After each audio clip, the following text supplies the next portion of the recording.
दोस्तों नमस्कार। स्वागत है आपका हमारे इस YouTube मंच पर।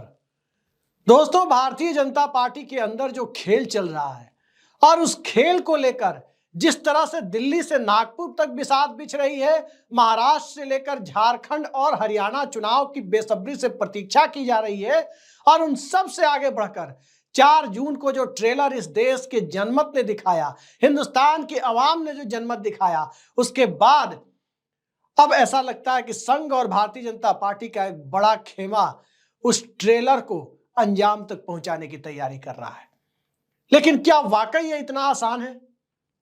कई स्तरों पर कोशिश हो रही है और अंदर खाने जो डील चल रही है, वो डील जो मीडिया, गोदी मीडिया आपसे छुपा रहा है, वो डील जिसने दिल्ली के तख्त पर काबिज, भारतीय जनता पार्टी के अंदर काबिज उस तथाकथित गुजरात लॉबी की नींद उड़ा रखी है, जिस लॉबी ने एक तरह से भारतीय जनता पार्टी को अपनी प्राइवेट लिमिटेड कंपनी की तरह ट्रीट करना शुरू किया।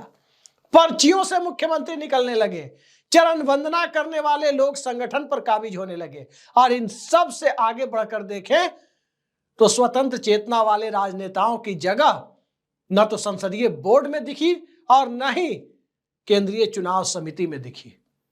हालात तो ये हो गए हैं कि भारतीय जनता पार्टी अब एक तरह से राज्य स्तर पर लॉर्ड वेलेस्ली के जमाने की सहायक संधि यानी सब्सिडरी अलायंस की तरह बीजेपी के अंदर, एनडीए के अंदर, संघ के साथ हर जगह मजबूरी में ही सही लेकिन एक सब्सिडरी अलायंस, एक सहायक संधि की मुद्रा में जा रही है।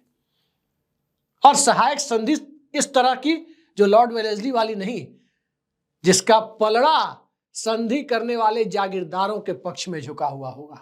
ये हालात बनते दिख रहे हैं और इस हालात के पीछे जो वास्तविकता है, वो वास्तविकता यही है कि किसी तरह से 5 साल के कार्यकाल को, मौजूदा सत्ता के 5 साल के कार्यकाल को सुनिश्चित करने की कोशिश की जा सके। उस कार्यकाल को, जिस कार्यकाल की सेल्फ लाइफ जिस सत्ता के कार्यकाल की महाराष्ट्र चुनाव के बाद एक्सपायर होती हुई दिख रही है। महाराष्ट्र चुनाव के बाद सरकार चलाने के लिए सहयोगी दलों का भरोसा, संघ का भरोसा और भारतीय जनता पार्टी के अंदर जो अब धीरे धीरे लोग बोल रहे हैं, वो ज्यादा खुलकर बोलने लगेंगे तो पार्टी के अंदर से भी वो ऑक्सीजन खत्म होता हुआ नजर आ रहा है। दरअसल भारतीय जनता पार्टी के अध्यक्ष का चुनाव होना है। भाजपा में चुनाव होता नहीं है। भारतीय जनता पार्टी के अंदर चुनाव एक व्यक्ति का नॉमिनेशन कराया जाता है, उसके विरोध में कोई नॉमिनेशन नहीं होता है और अंततः सर्वानुमति से निर्वाचित घोषित कर दिया जाता है। यही भारतीय जनता पार्टी में अब तक होता रहा है। यहां भूल जाइए कि सोनिया गांधी बनाम जितेंद्र प्रसाद, शरद पवार राजेश पायलट बनाम सीताराम केसरी या फिर मल्लिकार्जुन खड़गे बनाम शशि थरूर की तरह कोई लोकतांत्रिक परिवेश में मुकाबला होता हुआ आपको दिखेगा? नहीं दिखेगा। लेकिन बिना मुकाबले के अध्यक्ष चुने जाने की परिपाटी के बीच अध्यक्ष गुजरात लॉबी का हो या अध्यक्ष नागपुर का हो, ये बिसात जब बिछने लगी है तो एक एक कर जो नाम सामने आ रहे हैं, उन नामों को कहीं ना कहीं दूसरे तरीके से, जहां पहुंचने से पिछली बार रोका गया, वो पद देने के ऑफर भी सामने आने लगे हैं। कई जगह बिसात मैंने कहा कि आपको कि बिछती हुई दिख रही है। सत्ता एक तरफ से अपने परफॉर्मेंस को लेकर परेशान है। 10 सालों के दरमियान इस देश के मिडिल क्लास की क्या स्थिति हुई? इस देश में 80 करोड़ से ज्यादा लोग 5 किलो राशन की सरकारी इमदाद पर जिंदा रहने को विवश हो गए और उन सब से आगे बढ़कर जब मिडिल क्लास की हालत खराब हुई तो इस देश का उपभोक्ता बाजार चरमराता हुआ दिखा, मैन्युफैक्चरिंग चरमराती हुई दिखी और इन सब हालातों को संभालने के लिए अंततः प्राइमरी सेक्टर ही अपनी तरफ से थोड़ी बहुत कोशिश करता नजर आया, यानी कृषि ही कोशिश करती नजर आई। लेकिन जब कृषि कोशिश करती नजर आ रही थी तो इस देश के किसान सत्ता के फरमान को सुनने के लिए तैयार नहीं थे, बल्कि अपना फरमान सुनाने की मुद्रा में विवादास्पद कृषि कानूनों से उठे हुए बवंडर के साथ, अपने मुद्दे के साथ क्रोनी कैपिटलिज्म यानी चापलूस पूंजीवाद के खिलाफ एक नई धारा में जाने के लिए तैयार हो गए। आज क्या करेगा आरएसएस, क्या करेगा संघ? जो संघ अपने सबसे बड़े कार्यकर्ताओं के बूते वो कहता है कि सबसे बड़ा संगठन है इस देश का, उसमें बीएमएस का योगदान सबसे बड़ा है, भारतीय मजदूर संघ। क्या भारतीय मजदूर संघ के लोग मोदी सरकार की नीतियों की तरफदारी करते हुए अपने संघ के सदस्यों को, बीएमएस के सदस्यों को अपने साथ जोड़कर रख पाने में सक्षम है? स्वाभाविक है कि नहीं है, उन्हें को भाजन बनना पड़ रहा है। क्या इस देश में मिडिल क्लास इस स्थिति में है कि इस देश का मध्यम वर्ग भाजपा सरकार की नीतियों के साथ आर्थिक रूप से ताल मिलाकर चल सके? नहीं है। यह स्थिति नौजवानों की है, यह स्थिति छात्रों की है, यह स्थिति महिलाओं की है, महिला पहलवानों की भी है। हरियाणा चुनाव में आप देख सकते हैं, यह स्थिति किसानों की है और यह स्थिति इस देश के पिछड़े और आदिवासियों की है, दलितों की है। फिर सवर्ण भला कहां से अछूते रह गए? अल्पसंख्यक तो पहले से ही भारतीय जनता पार्टी की गुड बुक से बाहर बताए जाते हैं।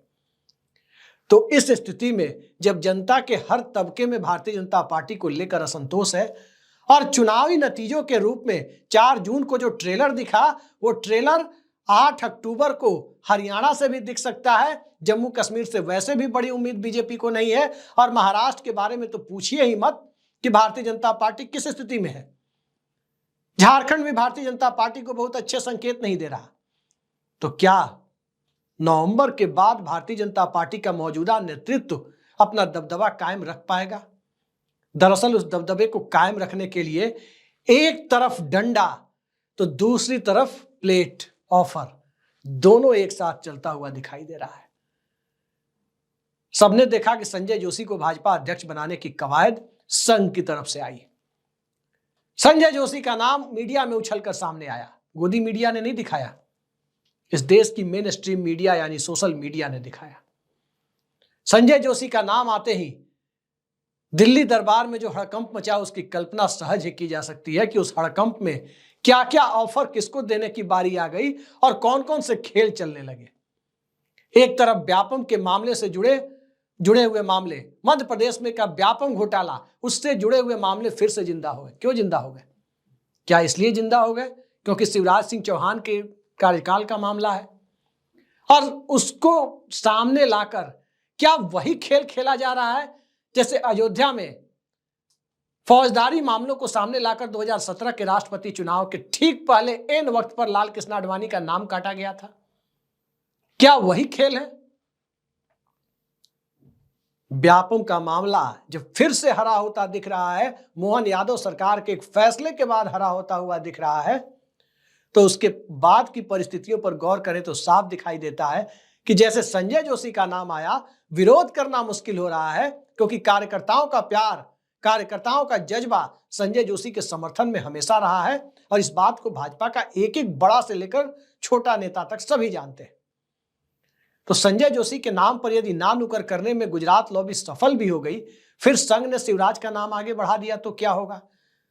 दरअसल इस खेल को काउंटर करने के लिए, इस खेल की काट तैयार करने के लिए कि संघ की सेकंड चॉइस को पहले ही किनारे कर दो, भाजपा कार्यकर्ताओं की पसंद बनते जा रहे शिवराज सिंह चौहान के नाम को पहले ही किनारे कर दो, इसके लिए व्यापम का जिन्न उसी तरह से निकाल दिया गया जिस तरह से 2017 के राष्ट्रपति चुनाव में जब लाल कृष्ण आडवाणी को राष्ट्रपति बनाने की बात हो रही थी, अचानक से अयोध्या कांड का फौजदारी मुकदमा सामने आ गया था। अब तीसरे नाम पर भी देख लीजिए कि वहां कौन सी डील चल रही है। असली डील तो वहीं चल रही है। तीसरा नाम वसुंधरा राजे। आज तक भारतीय जनता पार्टी के 44 साल के इतिहास में किसी महिला को भारतीय जनता पार्टी का अध्यक्ष बनने का सौभाग्य प्राप्त नहीं हुआ, भाजपा की सुप्रीम कमांडर बनने का सौभाग्य प्राप्त नहीं हुआ। और जब तीसरा नाम वसुंधरा राजे का चर्चा में आया, वहां व्यापम का डंडा नहीं, वहां प्लेट सामने है, वहां थाली सामने है कि जो मुख्यमंत्री की कुर्सी नहीं मिली थी, क्या वो मुख्यमंत्री की कुर्सी वसुंधरा राजे को सौंपकर क्या अध्यक्ष पद की होड़ से उन्हें बाहर किया जा सकता है? वहां तो पर्याप्त बहाना भी मौजूद है कि 25-0 का स्ट्राइक रेट मेंटेन नहीं हुआ, भारतीय जनता पार्टी की या एनडीए की 11 सीटें कम हो गई। वहां पर्याप्त बहाना मौजूद है मुख्यमंत्री बदलने का। तो मुख्यमंत्री बदलने के इस बहाने के लिए, राष्ट्रीय अध्यक्ष पद की रेस से दूर रखने के लिए, क्या वसुंधरा राजे को इस तरह का ऑफर दिया जा रहा है? कि जो मुख्यमंत्री की कुर्सी आपको नहीं दी गई वो आप ले सकती हैं। अभी भी वो कुर्सी आपका इंतजार कर रही है। बड़ा सवाल तो यह है कि वसुंधरा राजे इस मौके पर, जहां भाजपा के सुप्रीम कमांडर बनने का मौका है, अशोक गहलोत वाली गलती वो नहीं करेंगी। ये बात सभी जानते हैं कि अशोक गहलोत ने महज 6 महीने, साल भर चलने वाली सत्ता के लिए कांग्रेस पार्टी के राष्ट्रीय अध्यक्ष का पद ठुकराकर एक बड़ी गलती की थी। आज अशोक गहलोत की क्या पहचान है? राजस्थान के मजबूत नेता हो सकते हैं, कांग्रेस अध्यक्ष के रूप में स्वाभाविक है कि मल्लिकार्जुन खड़गे की तुलना में दिल्ली को और हिंदी भाषी हिंदुस्तान को अशोक गहलोत ज्यादा समझते थे। वो ओबीसी वर्ग के खांचे में भी फिट बैठते थे, पर जो ऑफर उनके सामने था, मुख्यमंत्री पद का मोह त्याग दिया होता तो आज कहीं दूसरी जगह होते। हो सकता है कि बदले हुए हालात में लाल किले से झंडा भी फहरा चुके होते, कोई नहीं जानता। लेकिन अशोक गहलोत चूक कर गए थे। वसुंधरा राजे वही मुख्यमंत्री पद के ऑफर में फंसकर क्या ये चूक करेंगे? दरअसल वसुंधरा राजे का विरोध 2 स्तरों पर नहीं किया जा सकता गुजरात लॉबी के द्वारा। पहला, ये महिला है, पहली बार किसी महिला को मौका दिया जा रहा है। स्वाभाविक है गुजरात लॉबी की पसंद की कोई भी महिला कैंडिडेट वसुंधरा राजे के कद की बराबरी नहीं कर सकती। कई तो लोकसभा चुनाव में हार गई हैं, बड़े नेता की बजाय साधारण कार्यकर्ता से हार गई हैं, लेकिन वसुंधरा राजे के साथ ऐसे हार का रिकॉर्ड नहीं है। विरोध करना मुश्किल हो रहा है। और वसुंधरा राजे दिल्ली आ गई तो संजय जोशी से ज्यादा बड़ी मुसीबत दिल्ली को हो सकती है। इसके बाद देवेंद्र फडणवीस, क्या स्थिति हुई उनकी? वहां तो डील की जरूरत भी नहीं है, वहां तो भारतीय जनता पार्टी की सत्ता वैसे ही डवाडोल है। देवेंद्र फडणवीस का डिमोशन भी हो चुका है, लेकिन डील जो असल है वो लखनऊ में जाकर फंस रही है। लखनऊ में जाकर इसलिए फंस रही है क्योंकि उत्तर प्रदेश के मुख्यमंत्री योगी आदित्यनाथ की कुर्सी सलामत कब तक है, इस पर दिल्ली को फैसला लेना है। भाजपा के मौजूदा समय में शीर्ष पर काबिज लोगों को फैसला लेना है, और जब फैसला वहां से लिया जाना है तो ये बात बखूबी पता है कि हरियाणा चुनाव के पहले ही हालत जब ऐसी हो गई है तो महाराष्ट्र चुनाव के बाद क्या दिल्ली की राजनीतिक ताकत, क्या दिल्ली की भाजपा पर फिलहाल काबिज लोगों की राजनीतिक हैसियत इतनी रह पाएगी कि लखनऊ की सत्ता में रद्दोबदल करने के बारे में वो सोच भी सके? योगी आदित्यनाथ एक मजबूत नेता है, ईमानदार नेता है। आप उनकी छवि से, आप उनके निर्णयों से असहमति व्यक्त कर सकते हैं। बुलडोजर जस्टिस सिस्टम का मामला हो, चाहे कोई दूसरे मामले हो, उससे असहमति हो सकती है, उसका विरोध किया जा सकता है। लेकिन योगी आदित्यनाथ चाहे चुनावी हिंदुत्व की बिसात पर या फिर निजी जीवन की शुचिता के बिसात पर गुजरात लॉबी के किसी भी शीर्ष पर काबिज भाजपा नेता से ऊपर की पायदान पर है, उनके सामने कोई टिकता नहीं है। और आज की तारीख में बहुत साफ गोई के साथ कहा जाए तो योगी आदित्यनाथ नवंबर के बाद मुख्यमंत्री पद से उन्हें कोई हटा भी नहीं सकता। भाजपा के मौजूदा नेतृत्व के पास भविष्य की दावेदारी और भविष्य की महत्वाकांक्षाओं की टकराहट को रोकने के लिए या एकाध महत्वाकांक्षी लोगों को किनारे लगाने के लिए, जैसे देवेंद्र फडणवीस को किनारे लगाया गया सीएम से डिमोशन करके डिप्टी सीएम, वो खेल लखनऊ में नहीं हो सकता। आज तो दिक्कत ये खड़ी हो गई है कि भाजपा अध्यक्ष पद पर अपना आदमी बिठाए या लखनऊ में अपना आदमी बिठाए। दिल्ली की सत्ता बनाए रखने और दिल्ली की भाजपा पर अपनी धमक बरकरार रखने के लिए कौन ज्यादा जरूरी है? यहां फिलहाल बाजी फंसी हुई है, यहां पेच फंसा हुआ है। यही कारण है कि नीतीश कुमार को भी बिहार में छेड़ा नहीं जा रहा है। नीतीश कुमार के चेहरे पर ही लड़ने की बात हो रही है। किसी दूसरे चिराग मॉडल की हिमाकत करने का सामर्थ्य भाजपा में दिख नहीं रहा है। आगे का खेल नितिन गडकरी तो कई बार कह चुके हैं कि प्रधानमंत्री पद का प्रस्ताव उनके सामने आ रहा था। यह बात अब नितिन गडकरी कह रहे हैं बिल्कुल ऐसे मौके पर जब गुजरात लॉबी कमजोर मुद्रा में दिखाई दे रही है। एक तरफ विपक्ष बहुत ताकतवर है, तकरीबन 250 की सदस्य संख्या के साथ संसद में मौजूद है। दूसरी तरफ संघ और भारतीय जनता पार्टी के बड़े तबके की सहानुभूति खोता जा रहा है। तीसरी तरफ 4 राज्यों के विधानसभा चुनाव के बाद, यानी आज से 1.5-2 महीने बाद हालात और ज्यादा विकट होने हैं। और चौथी तरफ 11 मई 2023 का सुप्रीम कोर्ट की संविधान पीठ का जस्टिस चंद्रचूड़ का जो फैसला है वो अभी से डरा रहा है। वो फैसला ये है कि पार्टी संसदीय दल को कंट्रोल करने के लिए पार्टी आला कमान के पास एकमात्र टूल होता है, वो होता है पार्टी का मुख्य सचेतक यानी चीफ व्हिप का पद। और वो चीफ व्हिप अपॉइंट करने का अधिकार पार्टी के आला कमान को है, पार्टी को है, न कि पार्टी के संसदीय दल के नेता को है। तो कहीं कोई ऐसा अध्यक्ष भारतीय जनता पार्टी पर काबिज ना हो जाए जो सबसे पहले अपना व्हिप अपॉइंट करे और फिर उसके बाद संसदीय दल का नेता बदलने की कवायद शुरू करे। सबने देखा है सीताराम केसरी को नरसिम्हा राव ने बहुत मित्र भाव वाला समझकर कांग्रेस का अध्यक्ष बनाया था, लेकिन अध्यक्ष बनने के बाद जो पहला फरमान 80 बसंत देख चुके सीताराम केसरी ने जारी किया वो यही था कि नरसिम्हा राव नेता संसदीय दल का पद छोड़े। इसी तरह से कांग्रेस पार्टी में विधानसभा चुनाव के ठीक पहले अभी वहां हुआ पंजाब में कैप्टन अमरिंदर सिंह को बिना बताए संसदीय दल की बैठक बुला ली गई, प्रभारी और प्रदेश अध्यक्ष ने बुलाई। ठीक इसी तरह से बीएस येदियुरप्पा को मुख्यमंत्री पद छोड़ने पर मजबूर किया गया।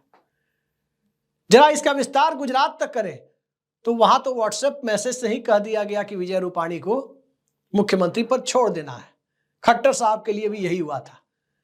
आगे की जो परिस्थितियां बीजेपी में बन रही है, जो मोडस ऑपरेंडी, जो खेल राज्य स्तर पर हो रहा था, एक बार पार्टी की कमान हाथ से निकल जाए वो खेल दिल्ली में भला कैसे असंभव हो सकता है। अब तो सुप्रीम कोर्ट ने पार्टी को संसदीय दल के मामले में भी पर्याप्त अधिकार दे दिए व्हिप की नियुक्ति के साथ। अब जेपी नड्डा जैसा व्यक्ति जिसे संघ भी स्वीकार कर ले और दिल्ली दरबार भी उसी तरह से रबर स्टाम्प प्रेसिडेंट के साथ काम करना चाहे, फिलहाल 240 की सदस्य संख्या पर टिकी हुई भारतीय जनता पार्टी में दिखाई नहीं देता। और जब ये दिखाई नहीं देता तो कहीं शिवराज सिंह चौहान को व्यापम में लपेटने की कोशिश, कहीं वसुंधरा राजे को मुख्यमंत्री पद का ऑफर देने की कोशिश, कहीं संजय जोशी को किनारे करने के लिए कोई और चाल चलने की कोशिश। और इन सब से आगे बढ़कर 4 राज्यों के चुनाव के पहले बीच में योगी आदित्यनाथ से मुक्ति पाने का कोई रास्ता तो नहीं ढूंढा जा रहा, फिलहाल दिख तो नहीं रहा। लेकिन हालात जब और विकट होंगे तो योगी आदित्यनाथ की दावेदारी दिल्ली में ज्यादा मजबूत होगी या नितिन गडकरी की दावेदारी ज्यादा मजबूत होगी। और इन सब दावेदारियों के पीछे जो व्यक्ति भारतीय जनता पार्टी का अध्यक्ष बनेगा, क्या वो व्यक्ति गुजरात लॉबी के इशारे पर काम करने के लिए मजबूर होगा? यही सवाल दिल्ली में सबसे बड़ा सवाल है। और इसी सवाल के आसरे जो डील करने की अंदर खाने कोशिश हो रही है, किसी को किसी केस के सहारे, तो किसी को किसी ऑफर के सहारे, तो किसी को किसी प्रॉमिसरी नोट के सहारे, जो ऑफर देने की, जो डील करने की कोशिशें हो रही है, उस डील की कोशिशों के बाद और उसकी मियाद, उस डील की कोशिश की मियाद दरअसल विधानसभा चुनाव खत्म होने के पहले तक ही है। उसके बाद जो जनमत दिखाई दे रहा है, जो चारों राज्यों के हालात दिखाई दे रहे हैं, ये डील करने की हैसियत भी ना के बराबर रह जाएगी। आगे आगे देखिए होता है क्या। दिलचस्प खेल बीजेपी के अंदर है जिसे गोदी मीडिया आपसे छिपा रहा है। आज के लिए इतना ही। नमस्कार।